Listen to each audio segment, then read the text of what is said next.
পবিত্র কোরআনের একটি সূরায় আল্লাহ সুবহানাহু ওয়া তাআলা ঘোষণা করছেন, এবং আমরা আপনার ওপর কিতাব অর্থাৎ কোরআন নাজিল করেছি হে মুহাম্মদ সাল্লাল্লাহু আলাইহি ওয়াসাল্লাম, যাতে এই কোরআন সব কিছুর ব্যাখ্যা করতে পারে। আর তাই এই কোরআন সেই অদ্ভুত সময়টিকেও ব্যাখ্যা করতে পারে যখন ইসলামের রাষ্ট্র ও সরকার ব্যবস্থা অদৃশ্য হয়ে যাবে এবং তার জায়গায় অন্য কিছু, যেমন আধুনিক ধর্মনিরপেক্ষ রাষ্ট্র প্রতিষ্ঠিত হবে। এই কোরআন সেই বিচিত্র যুগের ব্যাখ্যা দেবে যখন খেলাফত বিলুপ্ত হয়ে যাবে এবং একটি নির্দিষ্ট সময়ের জন্য কোনো খলিফা থাকবে না। এরপর খেলাফত আরও একবার ফিরে আসবে। এই কোরআনে সেই সময়টির জন্য নির্দেশনা রয়েছে যখন খেলাফত থাকবে না, তখন কিভাবে প্রতিক্রিয়া জানাতে হবে। এই ব্যাখ্যা এবং নির্দেশনা আল্লাহ সুবহানাহু ওয়া তাআলার পক্ষ থেকে রহমত হিসেবে এসেছে, আর যারা এটি অনুসন্ধান করে খুঁজে পাবে, গ্রহণ করবে এবং আঁকড়ে ধরবে তাদের জন্য সুসংবাদ। তারা সেই যুগের পৃথিবীকে এমনভাবে বুঝতে পারবে যা অন্যরা পারবে না, এবং তারা সঠিকভাবে প্রতিক্রিয়া জানাবে যা অন্যরা করতে ব্যর্থ হবে। আজ রাতে আমরা আল্লাহর প্রশংসা ও মহিমা বর্ণনা করছি এবং তার নির্দেশনা, আশীর্বাদ ও সুরক্ষার জন্য বিনীতভাবে প্রার্থনা করছি, কারণ আমরা ইমাম মাহদী এবং খেলাফতের প্রত্যাবর্তন বিষয়টি নিয়ে আলোচনা করতে যাচ্ছি। আমরা তার সকল সম্মানিত রাসূলদের ওপর শান্তি ও ব্লেসিংস প্রার্থনা করছি, বিশেষ করে তাদের মধ্যে সর্বশেষ আশীর্বাদপুষ্ট নবী মুহাম্মদ সাল্লাল্লাহু আলাইহি ওয়াসাল্লামের ওপর। আলোচনা শুরুর আগে আপনাদের একটি ঘোষণা মনে করিয়ে দিতে চাই। আমার এই সফরের সবচেয়ে গুরুত্বপূর্ণ বিষয় হল ইসলাম এবং আন্তর্জাতিক মুদ্রা ব্যবস্থা। ইসলামের দৃষ্টিতে অর্থ কী? কোরআন ও সুন্নাতে অর্থের ধারণা কী? আপনারা অবাক হবেন যে এই বক্তৃতাটি আগামীকাল রাতে অনুষ্ঠিত হওয়ার কথা থাকলেও হলটি খুব ছোট হওয়ায় তা পরিবর্তন করতে হয়েছে। এখন এটি আগামী বুধবার লিভারপুলে অনুষ্ঠিত হবে। আমরা আল্লাহর পবিত্র নামে শুরু করছি। আমরা তার প্রশংসা ও মহিমা বর্ণনা করছি, যেমনটি করা উচিত। আমরা তার সকল সম্মানিত রাসূলদের ওপর শান্তি ও ব্লেসিংস প্রার্থনা করছি, বিশেষ করে তাদের মধ্যে সর্বশেষ আশীর্বাদপুষ্ট নবী মুহাম্মদ সাল্লাল্লাহু আলাইহি ওয়াসাল্লামের ওপর। ভাই ও বোনেরা, মালয়েশিয়ার পেতালিং জায়ার সম্মানিত ইমামগণ, আজ রাতে আমাদের আলোচনার বিষয়টি অত্যন্ত আকর্ষণীয় এবং কৌতূহলোদ্দীপক। এই বিষয়টি শোনার পর আপনাদের অনেক দিন ধরে এটি নিয়ে ভাবতে হবে, কারণ আমরা শেষ জামানা সম্পর্কিত নবী মুহাম্মদ সাল্লাল্লাহু আলাইহি ওয়াসাল্লামের ভবিষ্যৎবাণীগুলো নিয়ে গভীর চিন্তা ও আলোচনা করব। আমাদের আলোচনার শিরোনাম হল ফোরাত নদী এবং একটি সোনার পাহাড়। আমরা শুরুতেই উল্লেখ করতে চাই যে নবী মুহাম্মদ সাল্লাল্লাহু আলাইহি ওয়াসাল্লাম একটি অত্যন্ত বিখ্যাত হাদিসে শেষ জামানার 10টি নিদর্শনের কথা জানিয়েছেন। এগুলোকে এখন 10টি বড় নিদর্শন হিসেবে গণ্য করা হয়, যদিও হাদিসে বড় শব্দটি উল্লেখ নেই। এই 10টি নিদর্শনের মধ্যে একটি হল দাজ্জাল, অর্থাৎ মিথ্যা মসিহ। তাকে আল্লাহ সুবহানাহু ওয়া তাআলা সৃষ্টি করেছেন এবং একটি নির্দিষ্ট পরিকল্পনার অনুসারে তৈরি করেছেন, কিন্তু সে একটি অশুভ সত্তা। যখন তাকে পৃথিবীতে ছেড়ে দেওয়া হবে, তখন সে অবশেষে একজন মানুষ হিসেবে আবির্ভূত হবে। সে হবে একজন ইহুদি যুবক, শক্তিশালী গড়নের এবং কোঁকড়ানো চুলের অধিকারী। তার কাজ হবে সত্যিকারের মসিহ, অর্থাৎ নবী ঈসা আলাইহিস সালামের রূপ ধারণ করে মানুষকে প্রতারিত করা। আমরা জানি যে ঈসা আলাইহিস সালাম আবার ফিরে আসবেন। ইতিহাসে সবচেয়ে জোরালোভাবে যিনি এই ভবিষ্যৎবাণী করেছেন যে মারিয়ামের পুত্র ঈসা আলাইহিস সালাম ফিরে আসবেন, তিনি হলেন মুহাম্মদ সাল্লাল্লাহু আলাইহি ওয়াসাল্লাম। সহিহ বুখারীর হাদিস থেকে আমরা জানি যে যখন তিনি ফিরে আসবেন, তখন তিনি শাসক হিসেবে আসবেন। স্পষ্টতই তার শাসনই হবে পৃথিবীর সর্বোচ্চ শাসন, এবং অন্য কোনো শাসন ব্যবস্থা তার শাসনের প্রতিযোগিতা করতে পারবে না। সুতরাং তিনি পৃথিবীর শাসক শক্তি হিসেবে ফিরে আসবেন এবং ন্যায় বিচারের সাথে শাসন করবেন। যদি দাজ্জাল বা মিথ্যা মসিহকে সফলভাবে সত্যিকারের মসিহের রূপ ধারণ করতে হয়, তবে তাকেও বিশ্ব শাসন করার চেষ্টা করতে হবে। এটা বোঝা কি খুব কঠিন? তাকে বিশ্ব শাসন করার চেষ্টা করতে হবে, যাতে সে ইহুদিদের বোঝাতে পারে যে সেই আসল মসিহ। মুসলমানদের, খ্রিস্টানদের বা হিন্দুদের নয়, বরং ইহুদিদের বিশ্বাস করানোর জন্য তাকে জেরুসালেম থেকে বিশ্ব শাসন করতে হবে। এটা বোঝা কি খুব কঠিন? আজ রাতে আপনাদের জন্য একটি খবর আছে। সে তার লক্ষ্যের প্রায় কাছাকাছি পৌঁছে গেছে। জেরুসালেম থেকে বিশ্ব শাসনের লক্ষ্য পূরণের জন্য তার আর খুব বেশি কিছু করার বাকি নেই। প্রায় 10-11 বছর আগে আমি কোরআনে জেরুজালেম নামে একটি বই লিখেছিলাম। সেই বইটিতে 10 বছর আগেই এই বিষয়টি ব্যাখ্যা করা হয়েছিল। দাজ্জাল ইতিমধ্যে অনেক কিছু করে ফেলেছে এবং আর সামান্যই বাকি আছে। আজ রাতে আমরা প্রশ্ন করব সে কোন কৌশল অবলম্বন করছে, কারণ নবী মুহাম্মদ সাল্লাল্লাহু আলাইহি ওয়াসাল্লাম আমাদের তার কৌশল, পরীক্ষা এবং ফিতনা সম্পর্কে সতর্ক করেছিলেন। তিনি বলেছেন যে আদম আলাইহিসসালামের সময় থেকে শেষ দিন পর্যন্ত মানবজাতি যত ফিতনার সম্মুখীন হবে, তার মধ্যে এটিই হবে সবচেয়ে বড় ফিতনা। সুতরাং এমন এক সময়ে যখন দাজ্জাল তার লক্ষ্য পূরণের প্রায় দ্বারপ্রান্তে, ইসলামিক জ্ঞান চর্চার জগতে যারা আছেন তাদের অবশ্যই বিশ্বকে ব্যাখ্যা করতে হবে যে দাজ্জালের ফিতনা কি এবং সে কোন কৌশল ব্যবহার করে জেরুসালেম থেকে বিশ্ব শাসন করতে চাইছে। সে ঘোষণা করবে আমি মসিহ এবং ইহুদিরা তাকে মসিহ হিসেবে গ্রহণ করবে। এরপর আমরা জানি আল্লাহ সুবহানাহু ওয়া তাআলা ঈসা আলাইহিসসালামকে পাঠাবেন। যখন তিনি ফিরে আসবেন তখন দাজ্জালের সমাপ্তি ঘটবে এবং ইতিহাস মিথ্যার ওপর সত্যের এবং অন্যায়ের ওপর ন্যায় বিচারের মাধ্যমে শেষ হবে। তাই আজ রাতে আমরা প্রশ্ন করব দাজ্জাল কোন কৌশল অবলম্বন করতে চলেছে, আর সেই প্রেক্ষাপটেই আমরা প্রথমবারের মতো এই হাদিসটি দেখব। অতীতে আমি প্রসঙ্গক্রমে হাদিসটি উল্লেখ করেছি, কিন্তু আজ রাতে আমি ইনশাল্লাহ প্রথমবারের মতো এটি বিস্তারিতভাবে আলোচনা করার আশা রাখি। চলুন আমরা আল্লাহর নামে শুরু করি এবং প্রার্থনা করি যেন আল্লাহ সুবহানাহু ওয়া তাআলা আমাদের পথ দেখান এবং ভুল থেকে রক্ষা করেন। তবে আমি আবারও একটি বিষয় স্পষ্ট করে বলতে চাই যে যখনই আমি কোনো মতামত দিই বা কোরআন ও হাদিসের ব্যাখ্যা করি, আমি চাই না যে আপনারা আমার মতামতটি অন্ধভাবে গ্রহণ করুন। আপনারা কেবল তখনই আমার মতামত গ্রহণ করবেন যখন আপনারা নিজেরা নিশ্চিত হবেন যে এটি সঠিক। নবী সাল্লাল্লাহু আলাইহি ওয়াসাল্লাম বলেছেন যে দাজ্জাল এক পাহাড় রুটি নিয়ে আসবে এবং মানুষ তার রুটির জন্য তাকে অনুসরণ করবে। এখানে ব্যাখ্যার পদ্ধতি নিয়ে একটি প্রশ্ন আসে। কিছু আলেম মনে করেন কোরআন ও হাদিসের ব্যাখ্যা কেবল আল্লাহ, তার রাসূল এবং সালাফদের মধ্যেই সীমাবদ্ধ। যদি তারা কোনো ব্যাখ্যা না দিয়ে থাকেন, তবে আমাদের একটি সত্যিকারের রুটির পাহাড়ের জন্য অপেক্ষা করতে হবে। কিন্তু আমরা যখন এমনটা বলি তখন শ্রোতারা হাসেন, কারণ তারা বুঝতে পারেন যে বিষয়টি এর চেয়েও গভীর। আমরা সেই ব্যাখ্যার পদ্ধতিতে সীমাবদ্ধ নই। আমরা মনে করি যখন নবী সাল্লাল্লাহু আলাইহি ওয়াসাল্লাম রুটির পাহাড়ের কথা বলেছেন, তখন তিনি আক্ষরিক অর্থে রুটি স্তূপ করে পাহাড় বানানোর কথা বলেননি। আমরা এটিকে ভিন্নভাবে দেখি। আমরা বলি এখানে পাহাড় বলতে বোঝানো হয়েছে একটি বিশাল পরিমাণ, আর রুটি বলতে বোঝানো হয়েছে সম্পদ এবং বৈষয়িক জিনিসপত্র।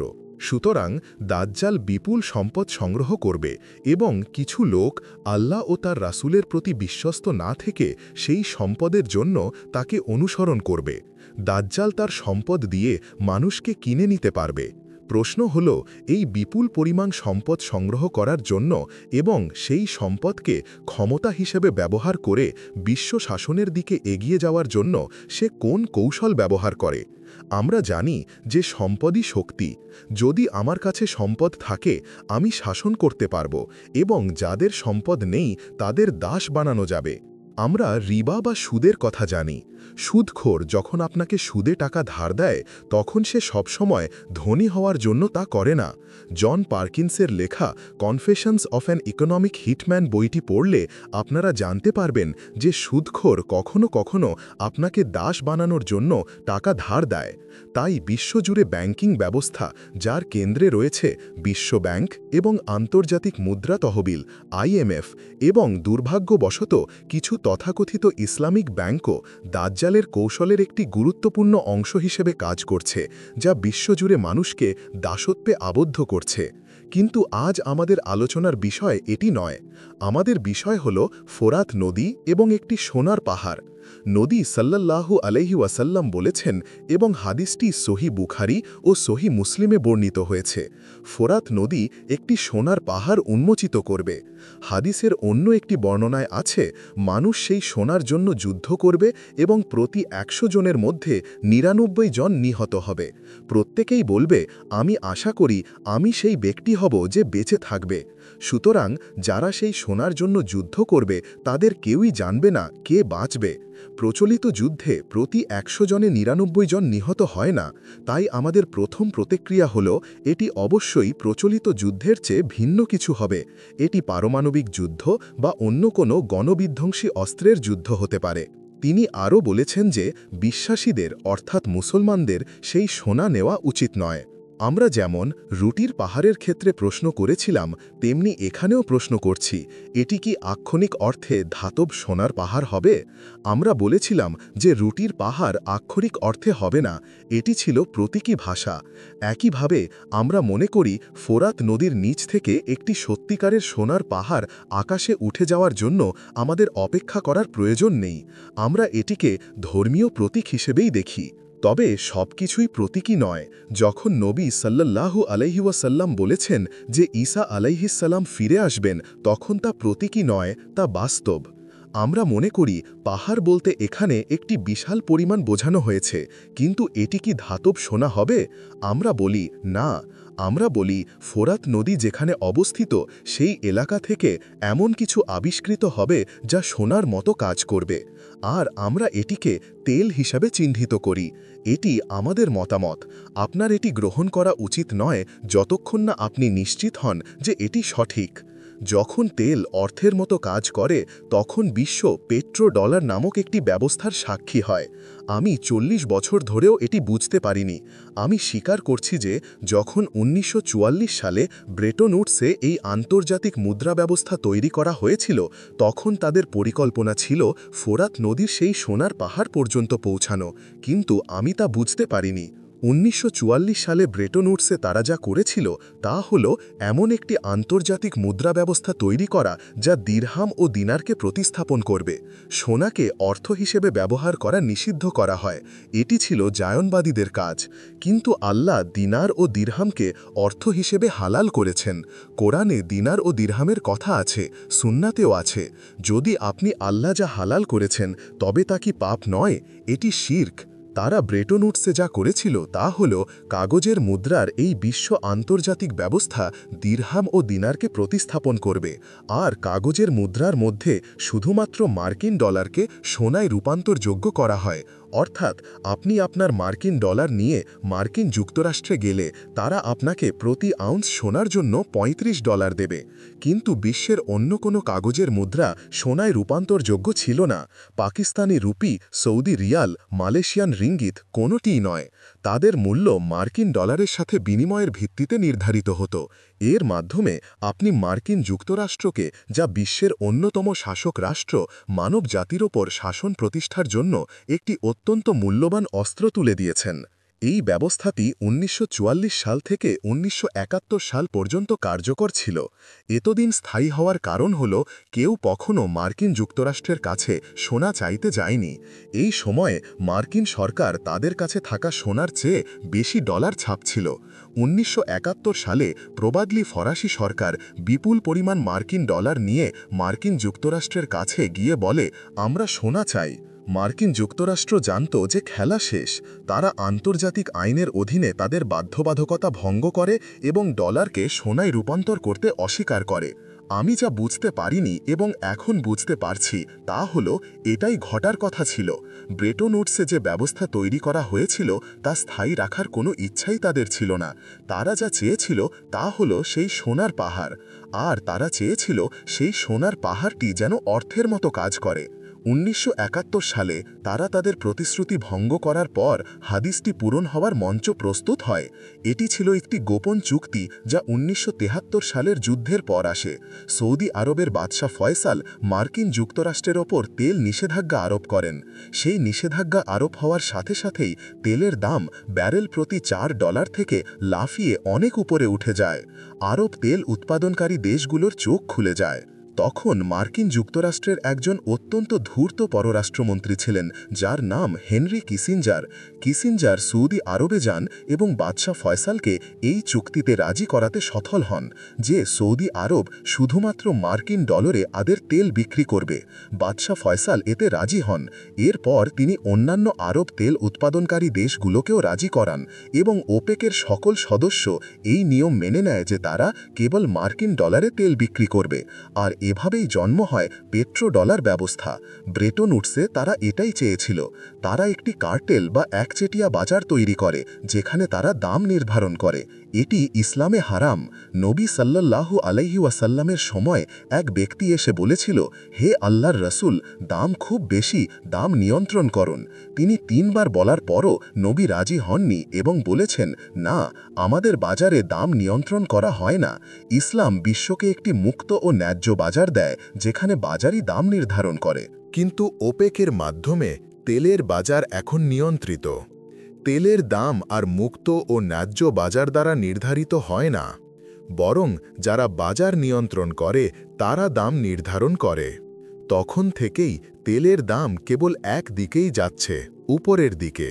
এটি ব্যারেল প্রতি $6-7 থেকে বেড়ে 12, 15, 20, 30, 40, 60, 80 এবং এখন $1000-এরও বেশি। নবী সাল্লাল্লাহু আলাইহি ওয়াসাল্লাম কেন বলেছিলেন বিশ্বাসীরা যেন সেই সোনা স্পর্শ না করে? কারণ যখন থেকে তেল মার্কিন ডলারে বিক্রি হতে শুরু করে তখন থেকেই তেল অর্থের মতো কাজ করছে। যেখানে আগে সোনা কাগজের মুদ্রাকে সমর্থন দিত, এখন তেল কাগজের মুদ্রাকে সমর্থন দিচ্ছে। এর ফলে মার্কিন ডলার আগের চেয়েও শক্তিশালী হয়ে ওঠে। মার্কিন যুক্তরাষ্ট্রের অর্থ উপার্জনের জন্য এখন শুধু একটি প্রিন্টিং প্রেস, কাগজ এবং কালি প্রয়োজন। তারা যত খুশি তত টাকা ছাপাতে পারেন, আর ইসলামের পণ্ডিতরা এই বিষয়টি বুঝতেই পারেননি। 1973 সাল থেকে মার্কিন ডলার আরও সহজে উঠতে পারে এবং মার্কিন যুক্তরাষ্ট্র আরও শক্তিশালী হয়ে ওঠে। কিন্তু গল্পের এখানেই শেষ নয়।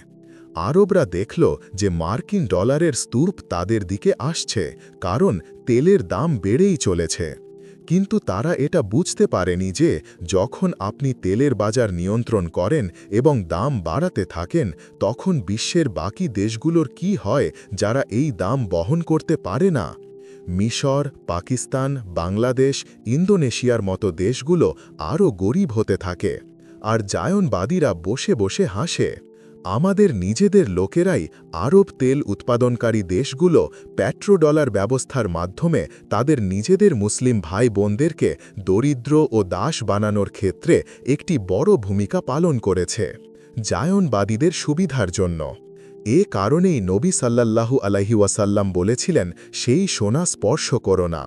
যদি আমরা হাদিসটি এখনকার মতো বুঝতে পারতাম, তবে আমরা 40 বছর আগেই সারা বিশ্বের মুসলমানদের কাছে একটি বার্তা পাঠাতাম, মার্কিন ডলার স্পর্শ করো না, আমরা মার্কিন ডলারে কিনব না, বেচব না। কারণ আমরা বুঝতে পারতাম যে মার্কিন ডলার হল এই নিপীড়ন ও আর্থিক দাসত্বের ব্যবস্থার রাজা। সম্প্রতি যখন হিন্দু সংখ্যাগরিষ্ঠ রাষ্ট্র ভারত ইরানকে ঘোষণা করে যে আমরা তোমাদের তেল সোনার বিনিময়ে কিনব, কেবল তখনই আমরা পেট্রোডলার মুদ্রা ব্যবস্থার পতনের সূচনা দেখতে পাচ্ছি। ইসলামিক জ্ঞানচর্চার জগৎ থেকে নয়, বরং ভারত, রাশিয়া এবং চীনের কাছ থেকে এই পরিবর্তন আসছে। তবে তিনি কেন সেই সোনা স্পর্শ করো না বলেছিলেন, তার আরও একটি কারণ আছে। এটি কেবল আর্থিক দিক নয়, বরং তেল এবং অর্থনীতির সাথেও সম্পর্কিত। এর মানে এই নয় যে তেল ব্যবহার করা হারাম, বরং তারা আপনাকে তেলের ওপর এমনভাবে নির্ভরশীল করে তুলছে যে আপনার পুরো পরিবহন ব্যবস্থা তেল ছাড়া চলতে পারে না। তারা চায় না যে আপনি আর ঘোড়া ব্যবহার করেন। তারা এমনভাবে রাস্তা তৈরি করেছে যে আপনি ঘোড়া, গাধা বা খচ্চর ব্যবহার করতে পারবেন না। আজকের কৃষি তেলের ওপর নির্ভরশীল, উৎপাদন শিল্প শক্তির জন্য তেলের ওপর নির্ভরশীল। আর যদি আপনার কাছে তেল না থাকে এবং আপনার একটি আধুনিক অর্থনীতি থাকে, তবে দাঙ্গা হবে। এর কারণেই তিনি বলেছিলেন, এটি স্পর্শ করো না। হয়তো এই বছরের শেষের আগেই আপনারা দেখতে পাবেন কেন তিনি কথা বলেছিলেন। কারণ একবার ইরানে হামলা হলে তেলের দাম আকাশে উঠবে, এমন উচ্চতায় পৌঁছাবে যে অনেকেই আর তা কিনতে পারবে না। একদিকে তেলের দাম বাড়ছে, অন্যদিকে আপনার টাকার মান কমছে। তখন বাংলাদেশ বা পাকিস্তানের মতো দেশ আর তেল কিনতে পারবে না। তখন দাজ্জাল বলবে, যদি তোমরা তেল চাও তবে কেবল আমার উপাসনা করো, তাহলে তোমরা যত খুশি তেল পাবে। এর মানে হল আপনাকে ইসরায়েল রাষ্ট্রকে কূটনৈতিক স্বীকৃতি দিতে হবে, আপনার রাজধানীতে ইসরায়েলি দূতাবাস খুলতে দিতে হবে, আর তারা সবাই তাই করবে। নবী সাল্লাল্লাহু আলাইহি ওয়াসাল্লাম কি আমাদের সতর্ক করেননি? তিনি রুটির পাহাড় নিয়ে আসছেন, এটাই সেই রুটি, সেই বিপুল সম্পদ যা সংগ্রহ করা হয়েছে। যদি আমরা সঠিক হই তবে আপনার নবী আপনাকে বলেছেন সেই সোনা স্পর্শ করো না। এর মানে হল পেট্রোডলারের ওপর নির্মিত এই অর্থব্যবস্থা স্পর্শ করো না। আর যদি আপনি মোহাম্মদ সাল্লাল্লাহু আলাইহি ওয়াসাল্লামকে অমান্য করেন তবে আপনাকে তার মূল্য দিতে হবে। এর আরেকটি অর্থ হতে পারে তেলের ওপর নির্ভরশীল হয়েও না। আমাদের কি করা উচিত? উত্তর হল প্রত্যন্ত গ্রামাঞ্চলে গিয়ে মুসলিম গ্রাম তৈরি করা। আমাদের গ্রামে একটি বাজার থাকবে, আর সেই বাজারে আমরা কাগজের মুদ্রা ব্যবহার করব না। আমরা সুন্নাতে ফিরে যাব এবং দিনার ও দিরহাম ব্যবহার করব। আমরা প্রার্থনা করি যেন আল্লাহ সুবহানাহু ওয়া তাআলা আমাদের এই বিষয়গুলো আরও ভালোভাবে বোঝার তৌফিক দান করেন এবং আমাদের পথ দেখান, যাতে আমরা আজকের এই পৃথিবীতে আমাদের ঈমানকে রক্ষা করে চলতে পারি।